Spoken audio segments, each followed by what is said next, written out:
Welcome to Not Starving Artist, the podcast. I'm your host, Brooke Benson, money coach and equity actor. I am your financial cheerleader, here to help you build your financial confidence and have power over your money. The best part, no budgeting or bi-weekly paychecks required. I went from being a broke BFA grad having weekly panic attacks about money to a financially confident, wealth-building actor and business owner. Money gets to feel fun, simple, and sexy, and I am going to show you how. Welcome back to the podcast. I'm excited you're here today because we are going to talk about a phrase that I have serious beef with, and that phrase is lifestyle creep. And I don't think that lifestyle creep actually exists. I think that this phrase was created to shame high earners into enjoying their money. So let me explain why we're even here.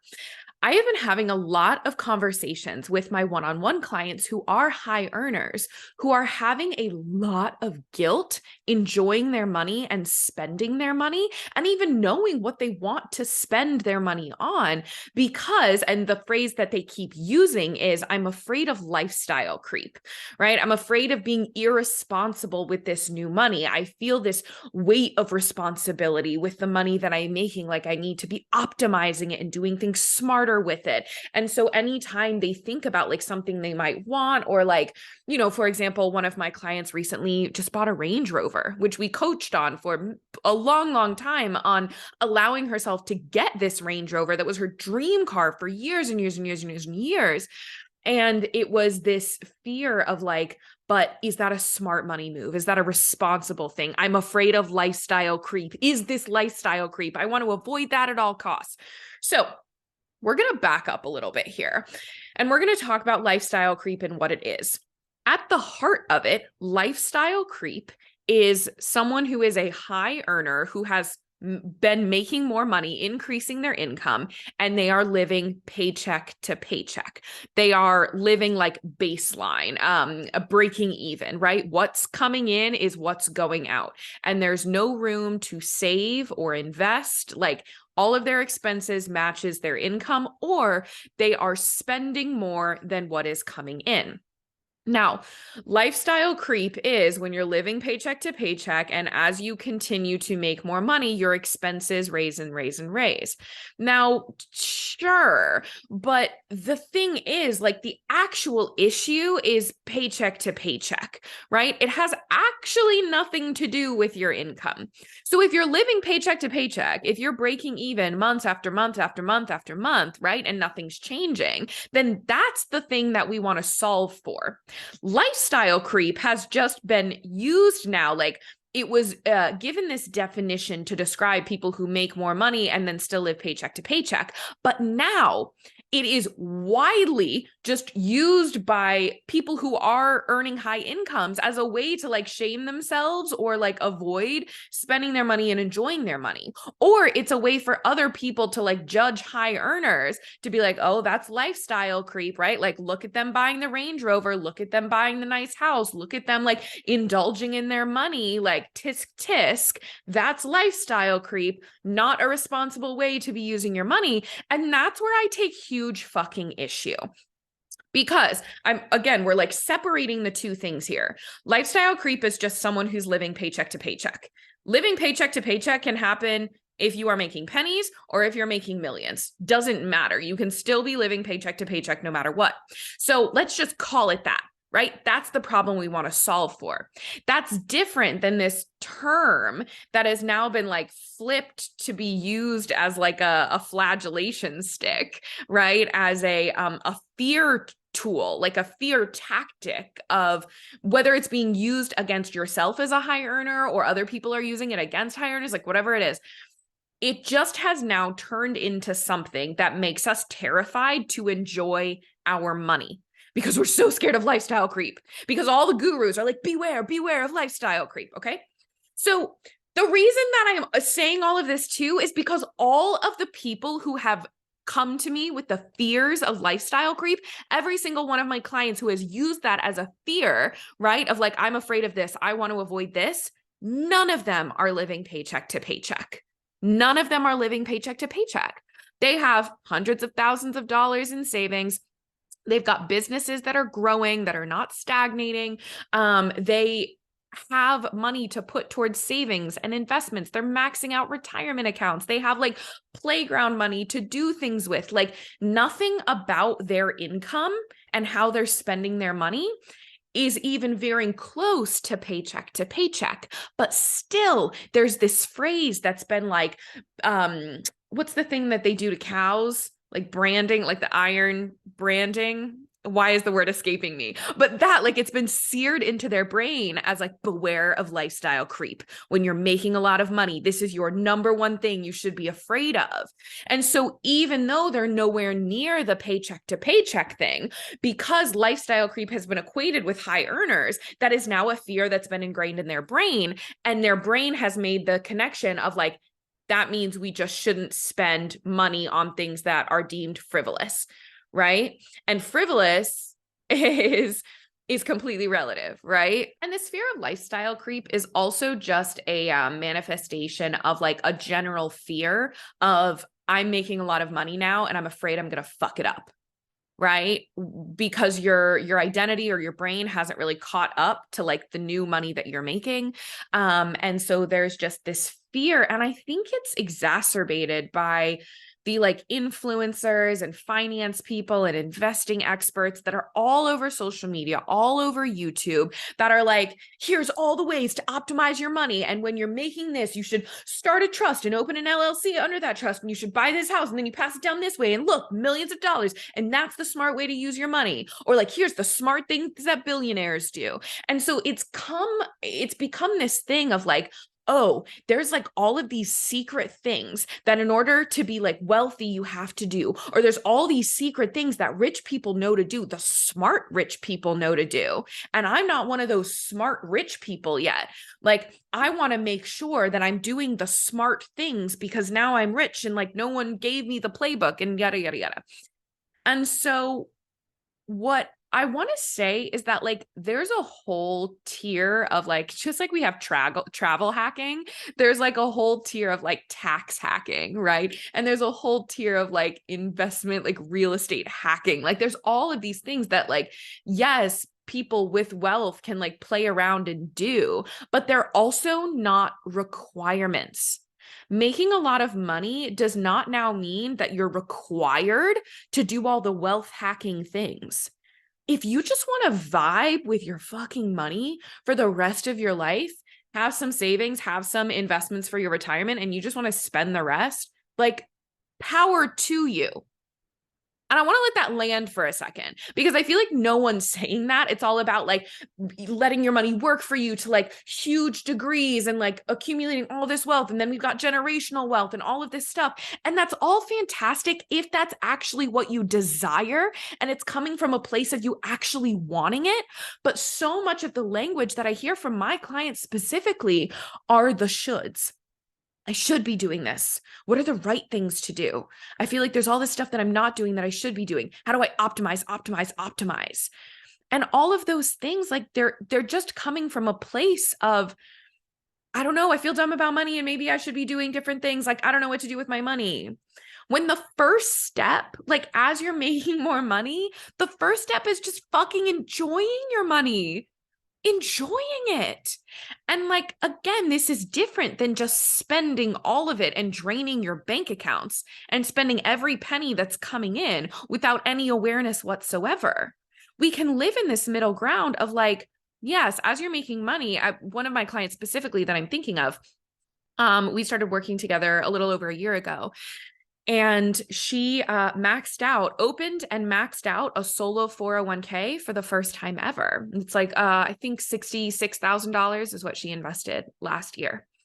And she made $500K in her business, right? She's now like looking at a like $1 million business goal, right? And one of our recent coaching calls, she was like, okay, so I'm going to max out that solo 401k again, middle of this year. What do I do next? Let's optimize. I want to optimize my money. So she's saving. She maxed out. I mean, more than just a regular 401k. This is a solo 401k. So she's able to contribute on the employee and the employer side. And so she's got all this money in investments and she owns like multiple properties, right? And so she's got all this stuff working for her. But then her brain is like, okay, but now we've done that. We've got to optimize more. What's the next wealth building strategy? What's the next step? And so I was like, okay, what if we just breathe? And for the next 2 years, what if all you did is just max out that solo 401k to the $66,000, limit? What if you just did that and you just enjoyed the rest? What if you just enjoyed the rest of it? She was like, wait, I don't, and it like took her a moment to like let that settle in her body, because we're so trained to be thinking about like, what's the next wealth building strategy? And I'm going to max out the retirement account. And once I do that, what's the next level? And what's the next level? And what's the next level? But like a lot of it isn't actually coming from real goals and like visions of what you want. It just feels like what you should be doing with your money. And there's a huge thing of what I do with my clients in coaching. It's like, what do you actually fucking want? Right? So for her, one of the things that we're working on is enjoying her money. A lot of my clients who are afraid of lifestyle creep, the coaching isn't like, how do we avoid lifestyle creep? It's, you're nowhere near lifestyle creep. Let's enjoy your money. What do you want? And when I ask my clients this, and I'm sure those of you who are resonating with this, like you will resonate with this as well. When it's like, what would you spend $20,000 on right now? Your brain would come up blank. Even if I say like, what would you spend $2,000 on right now? Your mind would come up blank. If I told you to like go out and spend $200 on something fun for yourself today, what would come up? If you're finding that question difficult, if you're like finding that like an uncomfortable place to be in, that means you haven't allowed yourself to want what you want. There's no building wealth only matters if you're building it for a reason, right? Even if that reason is just to vibe. But if that reason is just to vibe, then like what kind of wealth do you desire to vibe with? Right? Like the accumulation of wealth just to accumulate wealth, that's where hoarding comes in. That's where, like, if it's just becoming about the numbers and the money, that's where it's unhealthy and toxic. Because we don't just want to be fucking misers who care about the money in the bank and growing it and growing it and growing it and never using it, right? I just had an audition for Christmas Carol recently. And the callback sides, it was like talking about Scrooge and and it was like, of course, me as an actor, like reading this callback side for Christmas Carol, I'm like, oh, that's so interesting. Let's talk about Scrooge's money mindset. But like truly, Ebenezer Scrooge, and I'm sure you all have seen the movie, watched the play, whatever it is, you know what Christmas Carol is. The reason that Scrooge, that everyone like doesn't like Scrooge, isn't because he has a lot of money. It's because he fucking hoards it and he's frugal and doesn't share a penny, because it's become about the numbers and the money, like the literal cash in the bank for him. The money doesn't equal something else. So remember, money is a resource, money is a tool, money is meant for us to spend it. Right? When we save and when we invest and when we make more money, the end goal of all of it is to spend it. So if your brain is saying like, how do we optimize? How do we build wealth? How do we do these things? And I'm saying this past a certain level too. Like when you're living paycheck to paycheck, yes, like we want you to make more money and have more dollars to be able to save for emergencies, for if you want to like take a year off of work and just go travel or whatever it is, or you need a mental health break or your car breaks down or a medical thing happens, like your nervous system knows that it has money to cushion. We want to make sure you're maxing out retirement accounts, putting money towards your retirement, because we want you to be able to not have to depend on income in your future, especially as you get older and maybe your ability to work certain jobs and do certain things is going to decrease, right? So there's things that we want to be doing, but then, right, you've got wiggle room, you've got savings, you've grown your income and you're maxing out retirement accounts, like your retirement life is good. When you get past a certain level, it's like, okay, now we need to really clock into what are our desires beyond just basic survival. Because I want you all to accumulate wealth. We want to be building and investing more than just our retirement accounts. Like this client specifically with the maxing out her solo 401k, we will be implementing more wealth building strategies down the road. Like we're talking about some real estate stuff going on right now that she's excited about. So like there is other stuff that will be built out when it comes to wealth building. But what we're focusing on now is why. Why do you want that money? What are the things that you want to do? What are the things that you want to bring into your community? What are the things that you want to utilize your money for as you are growing it, as you are building it? So we make sure that it's coming from a place of like desire for things and experiences in life rather than I just need to make more money because I need more money, and the wealth and the responsibility and the numbers, like they got to be bigger. We got to keep growing. We got to optimize. We got to go, go, go. Again, that's where it veers into the unhealthy realm. And so when I talk about seasons of sustaining as well, I've done a podcast episode before about seasons of saving, seasons of spending, and seasons of sustaining when it comes to your money, like how you're utilizing your money. Are you saving it for future you? Are you in a season of like spending what you've saved, like for future you to use? Or are you in a season of just like vibing with the money coming in and the money going out, right? You're in a season of breaking even, right? Month to month. Seasons of sustaining also apply to so much more. And seasons of sustaining can apply to like, you've maxed out your retirement account with ease. What if you just kept doing that? And your season of sustaining is more about like getting comfortable, having a lot of money and enjoying that lot of money. And then once you've gotten on board and you feel really good enjoying that money, then let's create your new baseline, right? Like let's level you up, right? In a wealth building strategy. Like there's no rush here, right? You don't need to rush into like, okay, now I've hit that. Now I have to optimize this new thing, right? And this is where like lifestyle creep is being used as a tool against ourselves to not enjoy our money, because we've equated lifestyle creep with enjoying our money, right? And the only way around lifestyle creep is to invest more money and build more wealth, right? So let's talk about like tactical ways to enjoy your money. So the first step here is deciding what you want and allowing yourself to want things. So this client who just got a Range Rover, we've been coaching on this for a very long time, buying a new car. She had a pretty old car. It was given to her. Like she'd never really bought a nice new car for herself. And like her business is kicking ass. Like she has grown this incredible empire in the health and wellness industry. And we were talking about like, how are you enjoying your money? Like, do you want to be taking vacations? Like she's going to buy a house in the future. And something that came up, she's like, I have this dream car, this Range Rover.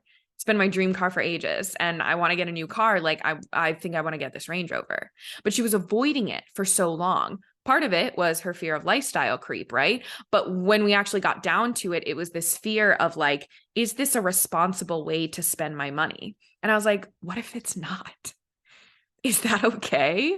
Because you're doing so many other, and hard quotes, so many other responsible things with your money, right? She has a financial advisor who's helping her with like investment strategy. She's been maxing out retirement accounts, but she's got other like investment accounts now, like doing a lot of that in that realm, right?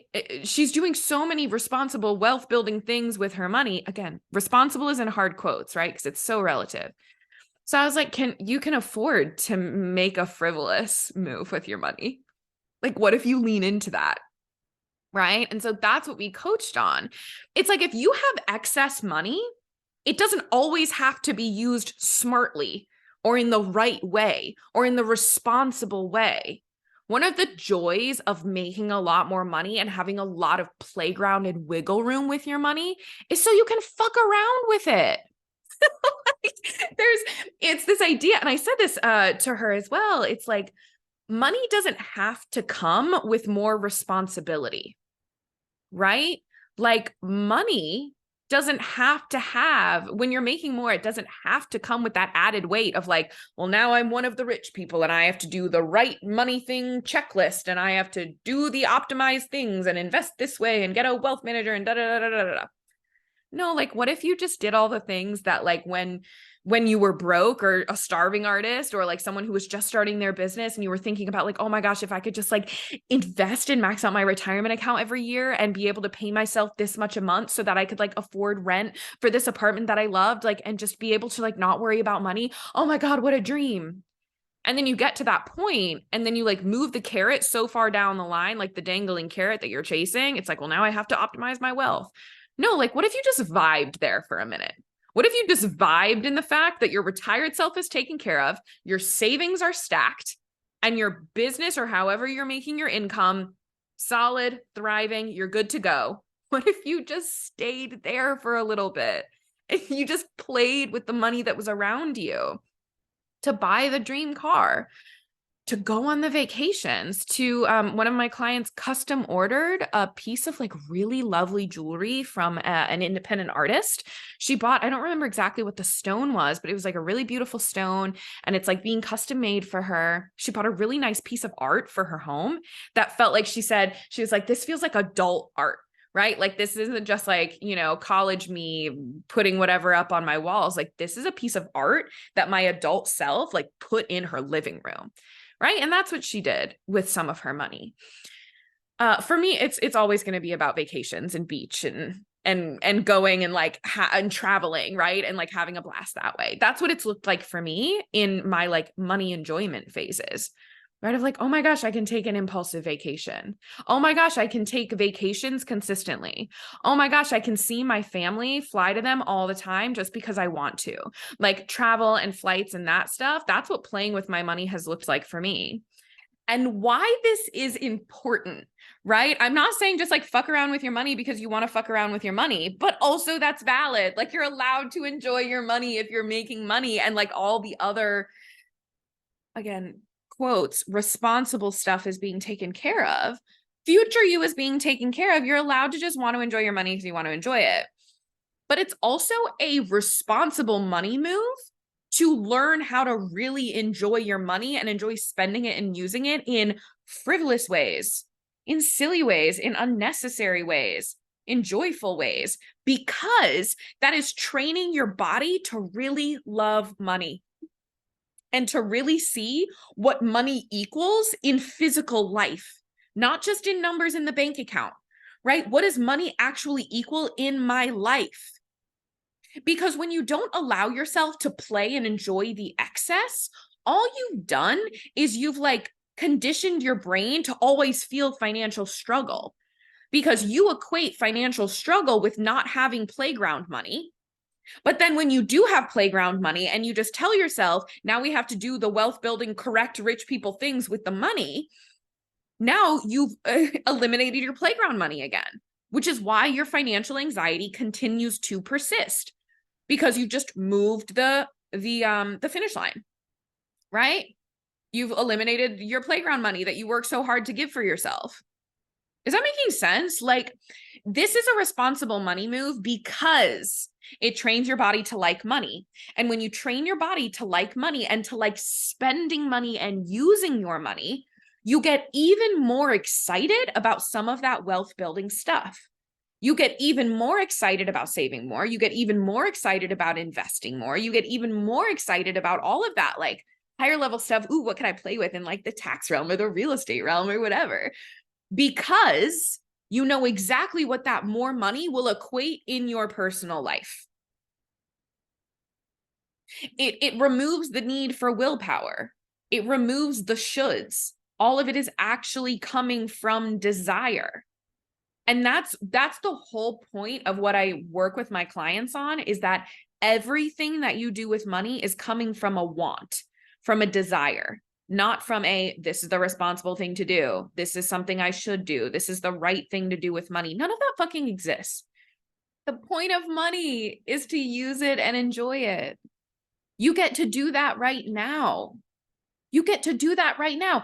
And even with my clients who are playing in tighter margins, right, where it is like a tighter amount of wiggle room between what's coming in and what's going out, or we're on a debt payoff plan, right, and I'm helping them pay off credit card debt or whatever it is, right, and we're playing a little bit more with, this like tighter sum of money that's going in and out. Even in those tight margins, we make sure that you're still enjoying your money, because that's the whole fucking point. That's the whole point of money. The point of money isn't to just keep accumulating it. The point of money is to accumulate it for a reason. So you don't become Ebenezer Scrooge. So you don't become Warren Buffett. So for those of you who don't know, Warren Buffett is just one of the like richest men in the world. People point to him all the time of like, here's someone who is brilliant with money and he invested in index funds and here's how he accumulated all this wealth. And one of the things they always point out about this man is that he still lives a very frugal lifestyle. Billionaire, still lives frugally.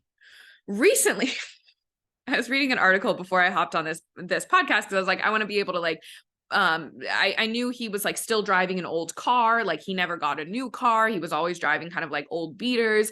He still lives in the same house he bought in like the 1950s. I think it's the 1950s. I don't have the article pulled up anymore.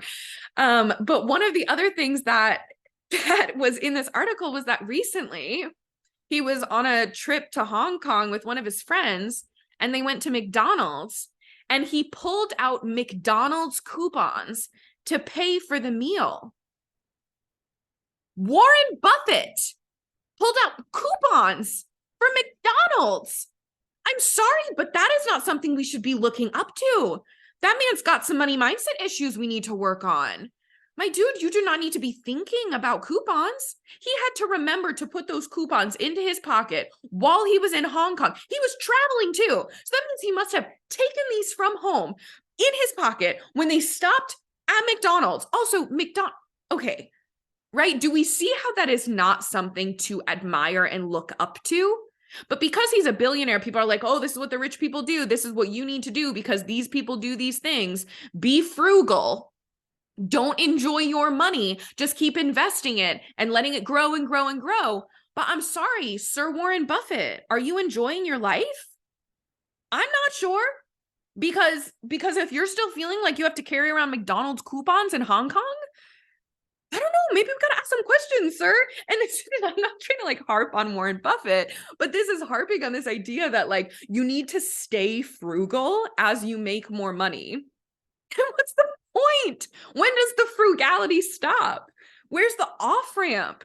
Are we putting in all this work to make more money and enjoy more money just so we have a lot in the bank when we die?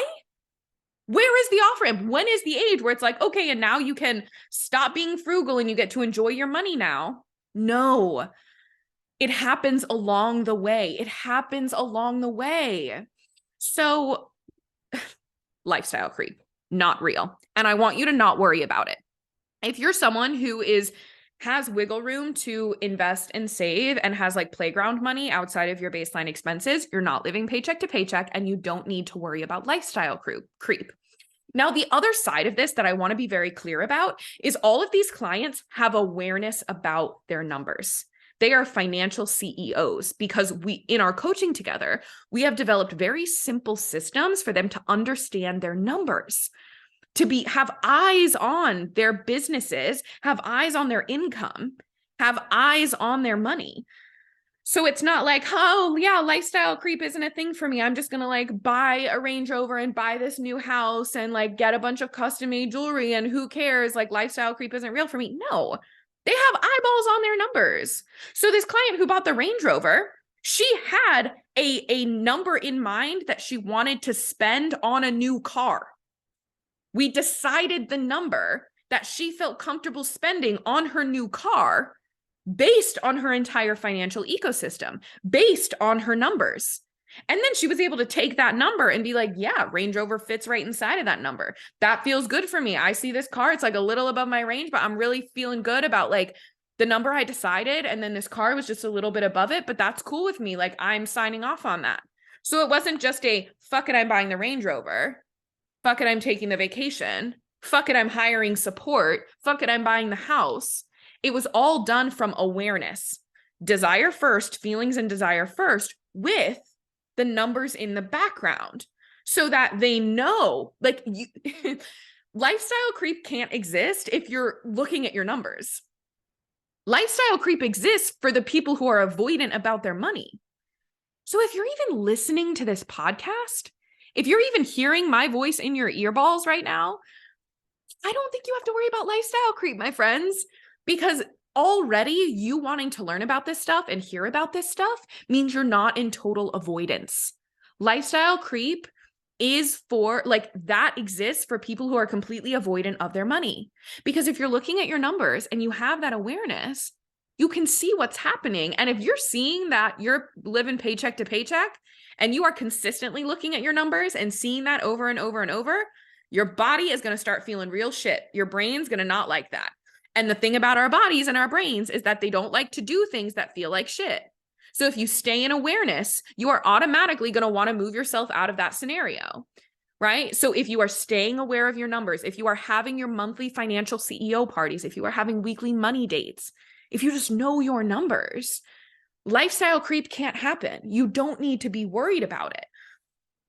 Because the things that you want in your life, like, you're automatically going to be thinking about the numbers that will require. So when you think about like the fear of lifestyle creep too, a lot of people are afraid to hire support, not just in their business, but in their life, right? Like having a personal assistant, or like hiring a meal delivery, or having a driver, or stuff like that will make your day-to-day life easier. It comes from like not allowing yourself to buy the silly things that you like.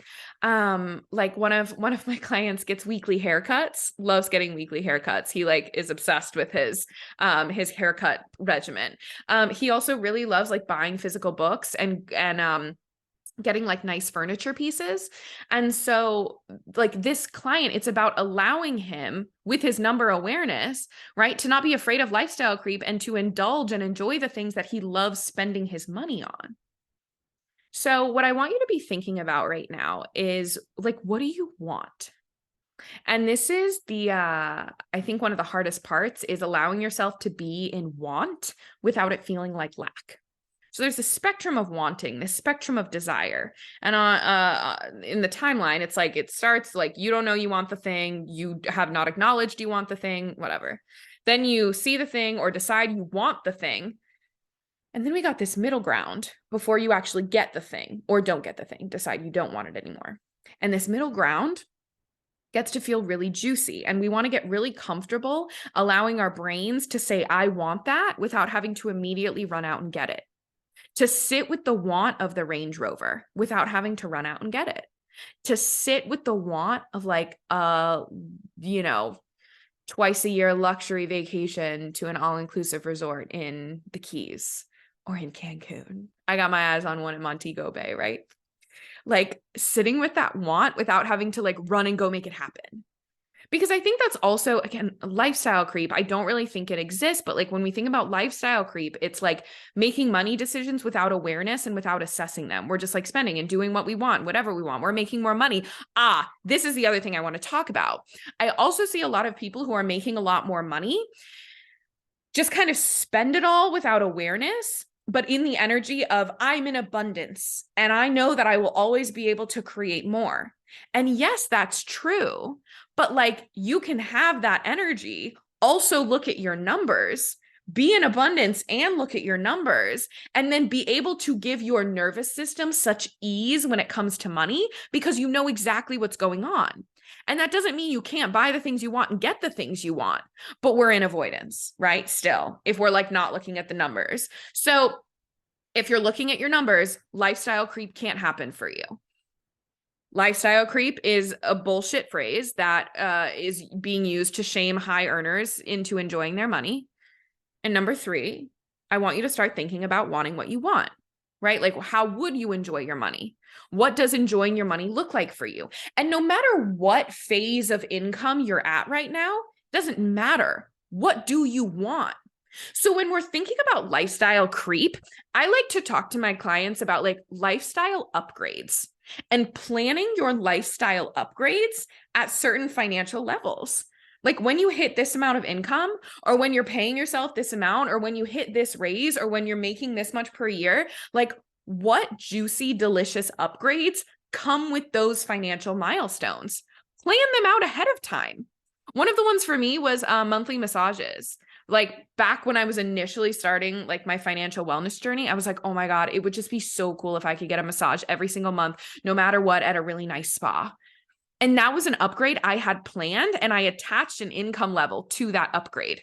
So it wasn't lifestyle creep. It was a planned lifestyle upgrade.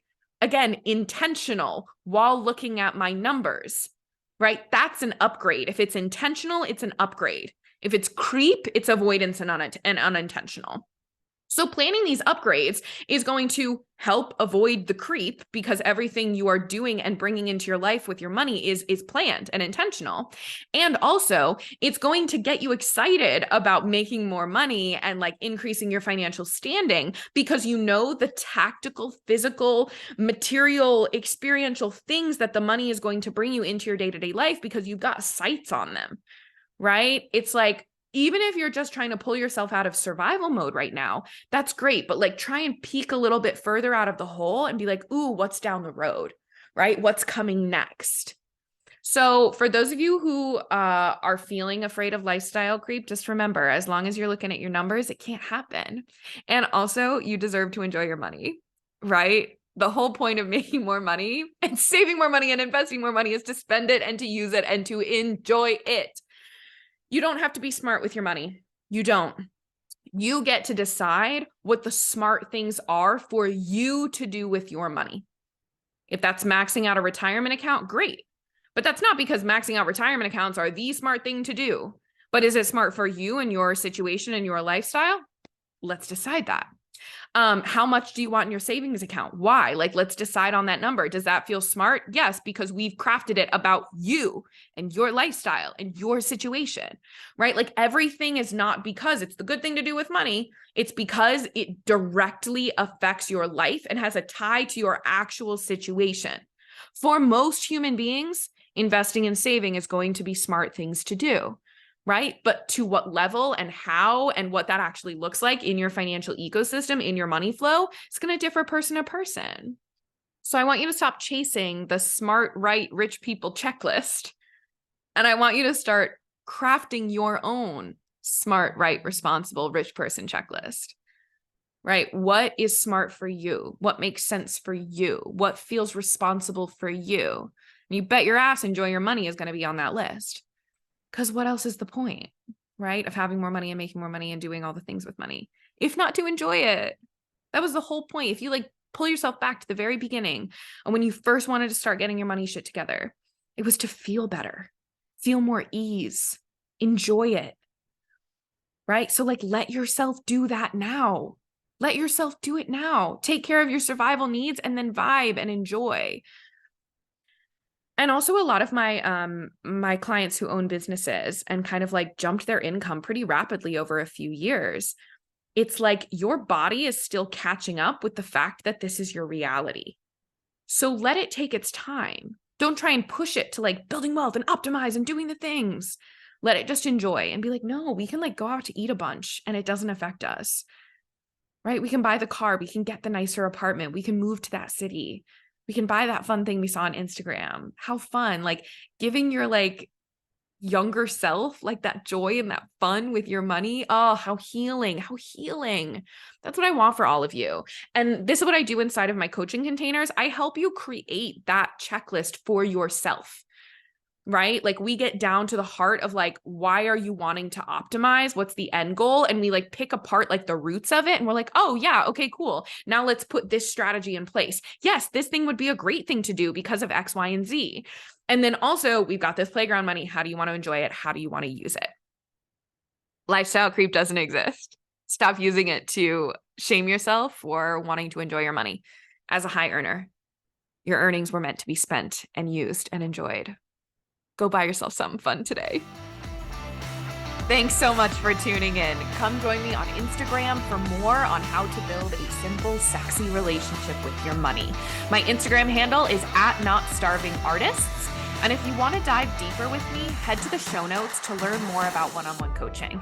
If you love this episode, subscribe, leave a review, and share it with a friend that you want to get rich with.